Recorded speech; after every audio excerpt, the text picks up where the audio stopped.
स्वागत है दोस्तों आपका आज की बेहद बड़ी और ताजा खबरों में। आज की मुख्य खबरों और हेडलाइंस न्यूज के तहत मोदी सरकार का आत्मनिर्भर भारत के लिए एक और बड़ा ऐलान, देश को मिलेगा इतने करोड़ रुपए का पैकेज। साथ ही दोस्तों नरेंद्र मोदी की ओर से एक और बड़ी खबर आ रही है जिसके बारे में भी आपको बताएंगे। इसी के साथ दोस्तों कोरोना वैक्सीन को लेकर बड़ी खबर आ रही है। जी हाँ, अब जल्द शुरू होने वाला है टीकाकरण। इसी के साथ दोस्तों पबजी प्रेमियों के लिए बड़ी खबर, बड़ी खुशखबरी, अब भारत में इस दिन लॉन्च होगा फिर से पबजी मोबाइल ऐप। साथ ही दोस्तों भारत के दुश्मनों के लिए भी बुरी खबर आ रही है। जी हां, अब रूस से जल्द आने वाला है ये खतरनाक हथियार, तो इस बारे में भी आपको बताएंगे। साथ ही दोस्तों 1 घंटे धूप में रहने पर 99.99% जीवाणु और विषाणु वायरस मार सकता है ये कपड़े का बना मास्क, वैज्ञानिकों ने शोध में किया खुलासा। तो इस बारे में भी आपको बताएंगे कि कौन सा मास्क है और वैज्ञानिकों ने क्या क्या कहा है। वहीं दोस्तों इसी के साथ अगली खबर की बात करेंगे तो स्कूल ओपन को लेकर भी बड़ी खबर आ रही है। जी हां, अब दिवाली के बाद इन राज्यों में खुलेंगे स्कूल और इन राज्यों में रहेंगे बंद। आपको इसके बारे में भी बताएंगे।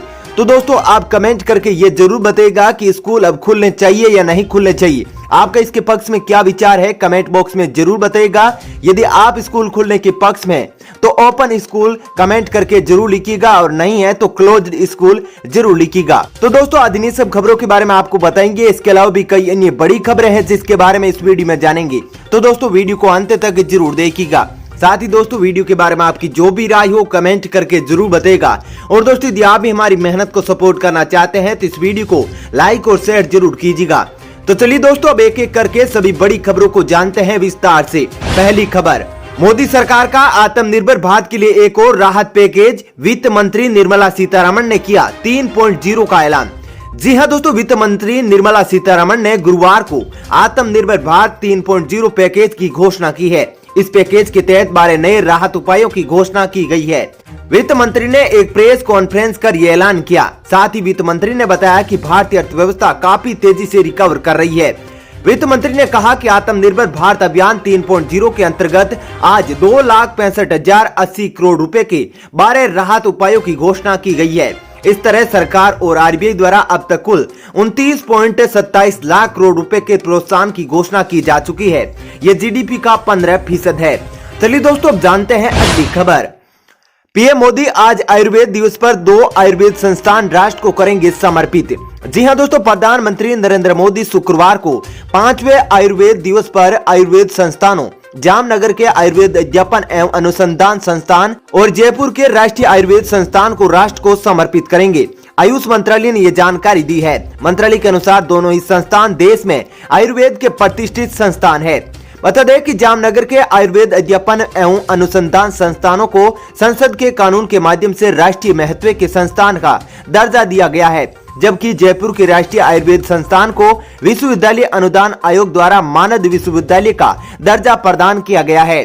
चलिए दोस्तों अब जानते हैं अगली खबर। भारत में पबजी दीवानों के लिए बड़ी खुशखबरी, अब भारत में इस दिन लॉन्च होगा फिर से पबजी मोबाइल। जी हाँ दोस्तों, करीब 1 महीने बाद पबजी मोबाइल ने भारत में वापसी की पुष्टि कर दी है। पबजी कॉर्पोरेशन ने भारत में पबजी मोबाइल की वापसी का ऐलान किया है। साथ ही कहा कि भारतीय यूजर्स के लिए स्पेशल गेम भी लॉन्च किया जाएगा। खास बात यह है कि नए गेम के लिए पबजी किसी भी चाइनीज कंपनी से साझेदारी नहीं करने का फैसला किया है। पबजी ने भारतीय गेमिंग इंडस्ट्री में $100 मिलियन निवेश करने का भी ऐलान किया है। कंपनी ने प्रेस रिलीज में कहा कि उसकी parent company Krafton Inc Bharat में $100 मिलियन का निवेश करेगी। ये निवेश भारत में गेम्स, ई स्पोर्ट्स, एंटरटेनमेंट और आईटी इंडस्ट्रीज के लिए होगा। चलिए दोस्तों अब जानते हैं अगली खबर।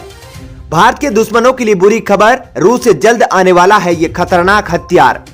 जी हां दोस्तों, भारत को सतह से हवा में मार करने वाली S-400 मिसाइल प्रणाली यानी S-400 मिसाइल सिस्टम की जल्दी आपूर्ति करने के लिए रूस कड़ी मेहनत कर रहा है। रूसी मिशन के उप प्रमुख रोमन बबुसिकन ने गुरुवार को यह जानकारी दी। इस मिसाइल प्रणाली की पहली खेप की आपूर्ति अगले साल के अंत तक होनी है। एक ऑनलाइन प्रेस ब्रीफिंग में बबुसिकन ने कहा कि दोनों पक्ष परस्पर साझो सामान समर्थन समझौते पर काम कर रहे हैं। दोनों पक्ष अरबों डॉलर के सौदे के करीब है, जिसके तहत एक भारत रूस संयुक्त उपक्रम भारतीय सशस्त्र बलों के लिए 200 कोमो के 226 T युद्ध हेलीकॉप्टर का उत्पादन भी करेगा। इसके साथ ही उन्होंने कहा कि भारत और रूस ब्रह्मोस सुपरसोनिक क्रूज मिसाइलें फिलीपींस और कुछ अन्य देशों को निर्यात करने की भी योजना बना रहे हैं। चलिए दोस्तों अब जानते हैं अगली खबर।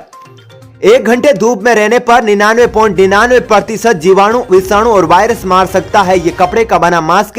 वैज्ञानिकों ने शोध में किया खुलासा। जी हां दोस्तों, शोधार्थियों ने सूती कपड़े का ऐसा पुनः इस्तेमाल किया जाने वाला मास्क विकसित किया है जो 1 घंटे सूरज की रोशनी में रहने पर 99.99% जीवाणु और वायरस को मार सकता है।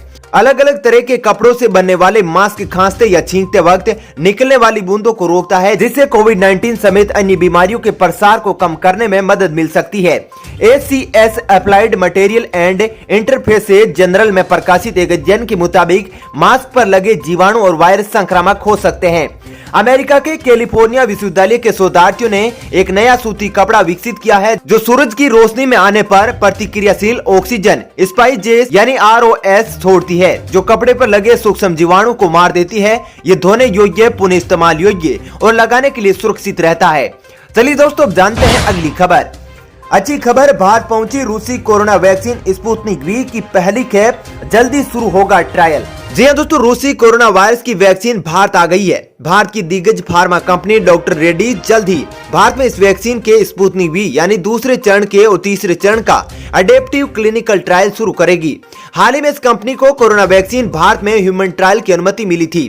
डॉक्टर रेड्डीज और स्पुतनिक V के वाहन से उतारे जा रहे छोटे कंटेनरों का एक वीडियो बुधवार को सोशल मीडिया पर वायरल हो गया। वहीं दक्षिणी भारत के अखबार न्यू इंडियन एक्सप्रेस की खबर के अनुसार डॉक्टर रेड्डी के एक वरिष्ठ अधिकारी ने पुष्टि की कि टीके भारत आ चुके हैं और शीघ्र ही क्लिनिकल ट्रायल शुरू हो जाएंगे। चलिए दोस्तों, अब जानते हैं अगली खबर। स्कूल ओपन को लेकर के बड़ी खबर, जानिए दिवाली के बाद किन राज्यों में खुलेंगे स्कूल और किन राज्यों में नहीं मिली अनुमति। जी हां दोस्तों, कोरोना काल में यूपी, बिहार सहित कई राज्यों ने स्कूल खोल दिए हैं, लेकिन कुछ राज्यों में स्कूल अभी तक बंद है। इसी बीच महाराष्ट्र सरकार ने भी स्कूल खोलने का फैसला किया है। सूबे के मुख्यमंत्री उद्धव ठाकरे ने कहा कि हम इस संबंध में सभी एहतियात कदम उठाते हुए दिवाली के बाद स्कूलों को खोलने पर विचार कर रहे हैं, लेकिन दिवाली में कोरोना वायरस के बढ़ते मामलों के मद्देनजर राज्य सरकार ने अगले आदेश तक स्कूल बंद रखने का निर्णय लिया है। दिल्ली में नहीं खुलेंगे स्कूल। दिल्ली के उप मुख्यमंत्री मनीष सिसोदिया ने कहा कि कोविड-19 हालात के मद्देनजर राष्ट्रीय राजधानी के सभी स्कूल अगले आदेश तक बंद रहेंगे।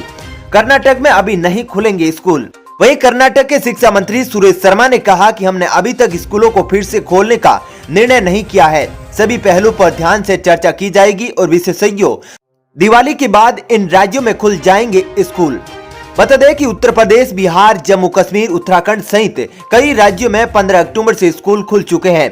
महाराष्ट्र के मुख्यमंत्री उद्धव ठाकरे ने कहा कि हम सभी एहतियाती कदम उठाते हुए दिवाली के बाद स्कूल फिर से खोलने पर विचार कर रहे हैं। वहीं आंध्र प्रदेश में स्कूल खोल दिए गए हैं। सूबे के मुख्यमंत्री YS जगन रेड्डी ने पिछले महीने कहा था कि राज्य के स्कूल 2 नवंबर से खोल दिए जाएंगे। वहीं अरुणाचल प्रदेश और तमिलनाडु में 16 नवंबर यानी दिवाली के बाद से स्कूल खुल जाएंगे। अरुणाचल प्रदेश में जहां 10वीं से 12वीं तक के छात्रों के लिए दिवाली के बाद स्कूल खुलेंगे, वहीं तमिलनाडु में 9वीं से 12वीं तक के छात्रों के लिए कक्षा चलाने का निर्णय सरकार की ओर से किया गया है। इसके अलावा गोवा के मुख्यमंत्री प्रमोद सावंत ने कहा कि 10वीं से 12वीं कक्षा तक के छात्रों के लिए स्कूल 21 नवंबर से खुल जाएंगे।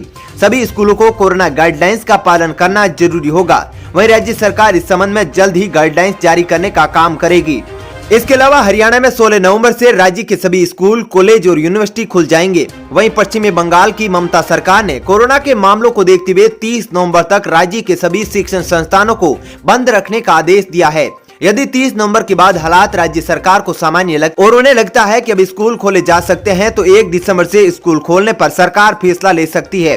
साथ ही आपको बता दें कि झारखंड सरकार ने कोरोना वायरस के संक्रमण की वजह से जारी लॉकडाउन में छूट के लिए जो नए दिशा निर्देश जारी किए हैं, उसमें सरकार ने क्लासरूम को चालू रखने की सभी अनुमति दे दी है। सिर्फ विभिन्न परीक्षाओं के लिए पंजीकरण के उद्देश्य से छात्रों को स्कूल या कॉलेज में बुलाने का परमिशन दिया गया है। चलिए दोस्तों, अब जानते हैं अगली खबर। पीएम किसान स्कीम, आपके बैंक खाते में खेती के लिए आएंगे 18 दिन बाद 2000 रुपए, जल्दी करें आवेदन। जी हां दोस्तों, मोदी सरकार अपनी सबसे बड़ी किसान योजना के तहत खेती के लिए आपके बैंक अकाउंट में फिर 2000 रुपए भेजने की तैयारी कर रही है। प्रधानमंत्री किसान सम्मान निधि स्कीम की 7वीं किस्त 1 दिसंबर से आना शुरू हो जाएगी, यानी 18 दिन बाद केंद्र सरकार आपके खाते में 2000 रुपए और डालेगी। इस स्कीम के तहत सालाना 3 किस्त में 6000 रुपए दिए जाते हैं। अब तक किसानों को 6 किस्त भेजी जा चुकी है। वहीं पिछले 23 महीनों में केंद्र सरकार ने 11.17 करोड़ किसानों को सीधे 95 करोड़ रुपए से अधिक की मदद दे चुकी है। दोस्तों फिलहाल इस वीडियो में इतना ही। ऐसी ही खबरें देखते रहने के लिए आप हमारे चैनल को सब्सक्राइब जरूर कीजिएगा। साथ ही दोस्तों वीडियो के बारे में आपकी जो भी राय हो कमेंट करके जरूर बताइएगा। और दोस्तों यदि आप भी हमारी मेहनत को सपोर्ट करना चाहते हैं तो इस वीडियो को लाइक और शेयर जरूर कीजिएगा। धन्यवाद।